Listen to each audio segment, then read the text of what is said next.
Matthew chapter 11. Jesus and John the Baptist. When Jesus had finished giving these instructions to his 12 disciples, he went out to teach and preach in towns throughout the region. John the Baptist, who was in prison, heard about all the things the Messiah was doing. So he sent his disciples to ask Jesus, "Are you the Messiah we've been expecting, or should we keep looking for someone else?" Jesus told them, "Go back to John and tell him what you have heard and seen, the blind see, the lame walk, those with leprosy are cured, the deaf hear, the dead are raised to life, and the good news is being preached to the poor."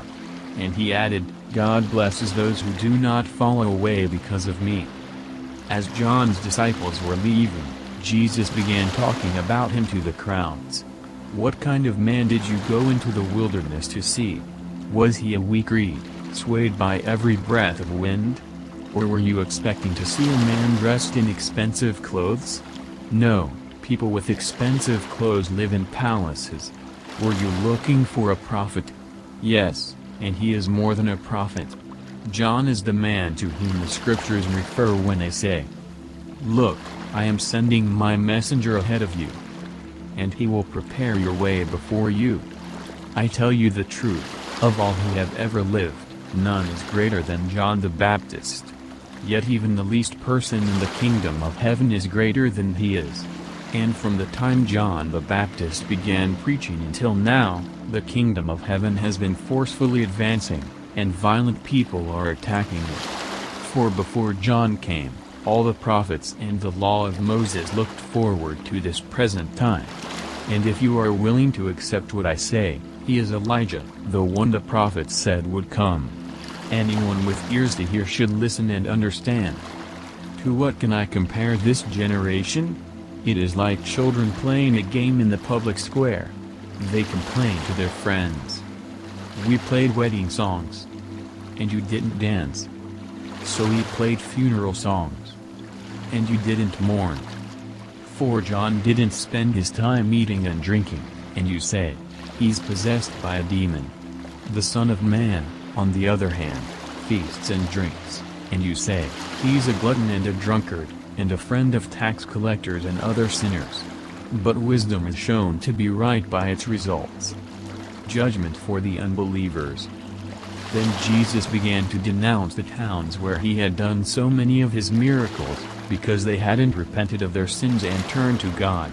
"What sorrow awaits you, Chorazin and Bethsaida! For if the miracles I did in you had been done in wicked Tyre and Sidon, their people would have repented of their sins long ago, clothing themselves in burlap and throwing ashes on their heads to show their remorse. I tell you, Tyre and Sidon will be better off on Judgment Day than you. And you people of Capernaum, will you be honored in heaven?